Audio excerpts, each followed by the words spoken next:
buenas noches, hermanos, que el Señor los bendiga. Alabamos y glorificamos el nombre de Dios, porque Dios es bueno y su misericordia es para siempre. Vamos a iniciar una nueva carta. Esta carta está escrita a la iglesia de Colosas, siempre por el apóstol Pablo. Es una carta chiquita también, solo de 4 capítulos, pero tiene bastante para nosotros, para que lo vivamos, porque la palabra de Dios hay que vivirla. Así que veamos y recibamos lo que el Señor tiene para nosotros. Dice así, Colosenses 1. Pablo, apóstol de Jesucristo por la voluntad de Dios, y el hermano Timoteo, a los santos fieles hermanos en Cristo que están en Colosas. Gracia y paz sean a vosotros, de Dios nuestro Padre y del Señor Jesucristo.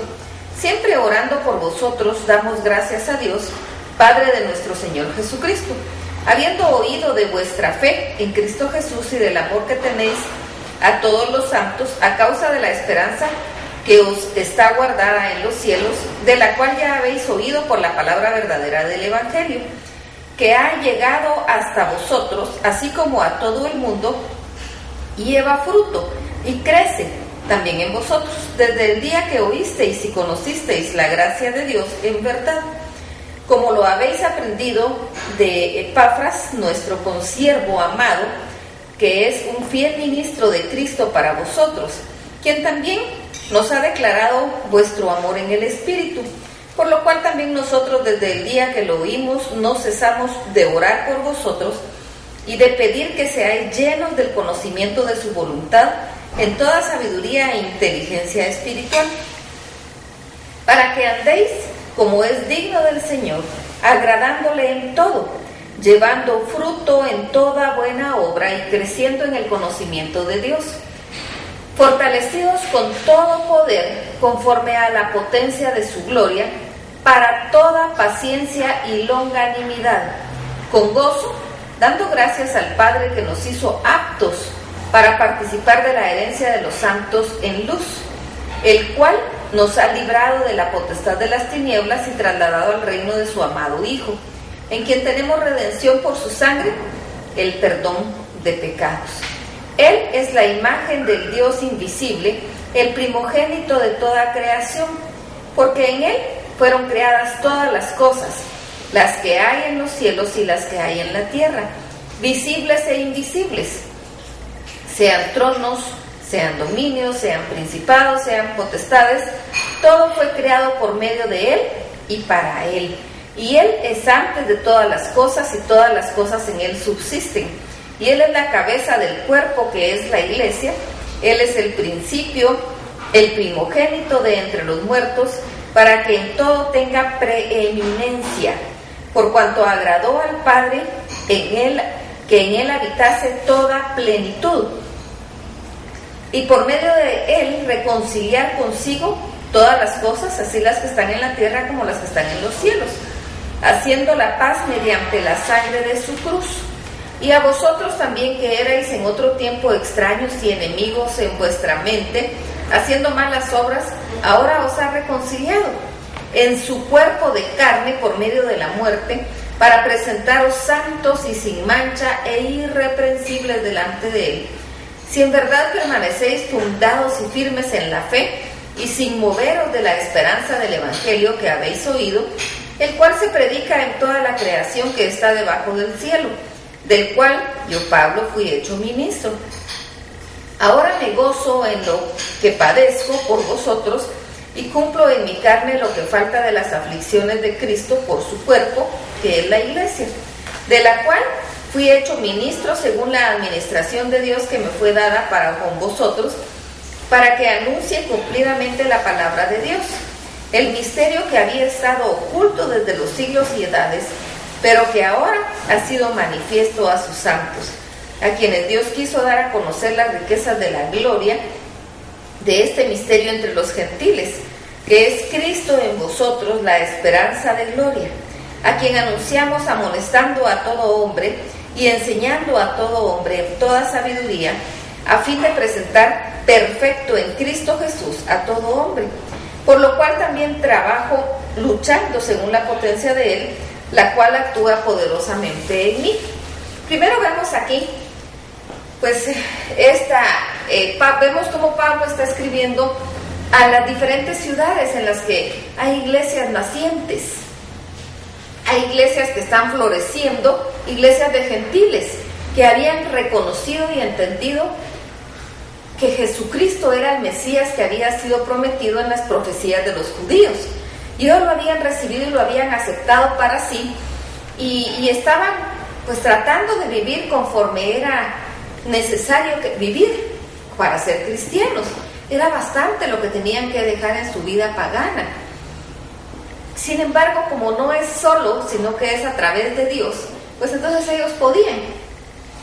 Aquí primero empieza a hablar acerca de Jesucristo y les dice en el verso 15: Él es la imagen del Dios invisible, el primogénito de toda creación, porque en Él fueron creadas todas las cosas, las que hay en los cielos y las que hay en la tierra, visibles e invisibles, sean tronos, sean dominios, sean principados, sean potestades. Todo fue creado por medio de Él y para Él. Y Él es antes de todas las cosas, y todas las cosas en Él subsisten. Y Él es la cabeza del cuerpo, que es la iglesia. Él, que es el principio, el primogénito de entre los muertos, para que en todo tenga preeminencia. Entonces, primero está ubicando la autoridad de Cristo. ¿Quién era Cristo? ¿Quién era ese Mesías que el pueblo judío había estado esperando y que había llegado? Primero, Él aclara esto y dice que es la cabeza del cuerpo y que el cuerpo es la iglesia, para que todos supieran y entendieran que Cristo es la cabeza y nosotros como iglesia somos el cuerpo. Y el trabajo, digámoslo así, de Jesucristo era reconciliar al hombre con Dios. El hombre y Dios, había una barrera porque el hombre había pecado. Y entonces el pecado no podía ser,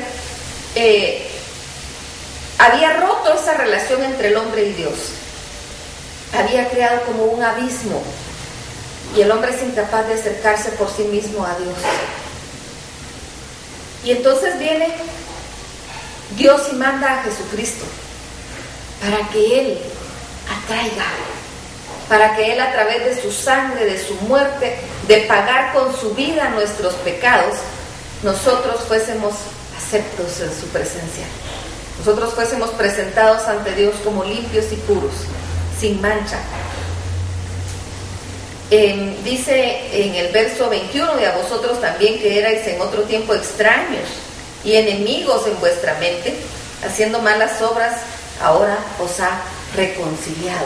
Yo creo que esto es lo más importante. Aquí Él está refiriéndose a los gentiles, pero nosotros lo podemos tomar para nosotros. Él nos ha reconciliado, Él nos ha llamado, nos ha tocado, nos ha transformado para hacernos una nueva criatura, para hacernos una creación conforme al corazón de Dios, en su cuerpo de carne por medio de la muerte, para presentaros santos y sin mancha e irreprensibles delante de Él. Para presentarnos santos y sin mancha e irreprensibles delante de Él. ¿Cómo? A través de su muerte, a través de su resurrección. Si en verdad permanecéis fundados y firmes en la fe, y sin moveros en la esperanza del Evangelio que habéis oído, el cual se predica por toda la creación que está debajo del cielo, del cual yo, Pablo, fui hecho ministro. Nosotros tenemos que entender que el Evangelio es un proceso, y en el proceso nosotros vamos a ir pasando luchas, situaciones, conflictos, situaciones muy difíciles a veces, pero no estamos solos. No es fácil, pero es mucho más fácil pasar las situaciones difíciles con Dios que pasarlas uno solo. Y eso es lo más importante. Así que aferrémonos del Señor, aferrémonos de Él, porque Él nos presenta irreprensibles. Así nos presenta, irreprensibles, sin mancha, a través de su muerte, de su sangre preciosa derramada en la cruz del Calvario. Vamos a orar, vamos a darle gracias a Dios por Jesucristo su Hijo, Vamos a darle gracias por la muerte de Jesucristo, porque su muerte nos trajo vida.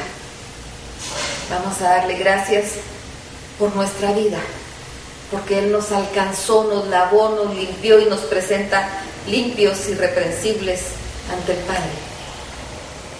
Porque queremos vivir para agradarlo. Ese es el propósito ahora de nuestra vida, vivir para agradarlo. Vamos a decirle esto al Señor, alabémoslo, glorifiquémoslo, bendigámoslo y realmente que nazca de nuestro corazón. Hacemos un buen momento con Dios. Que el Señor los bendiga.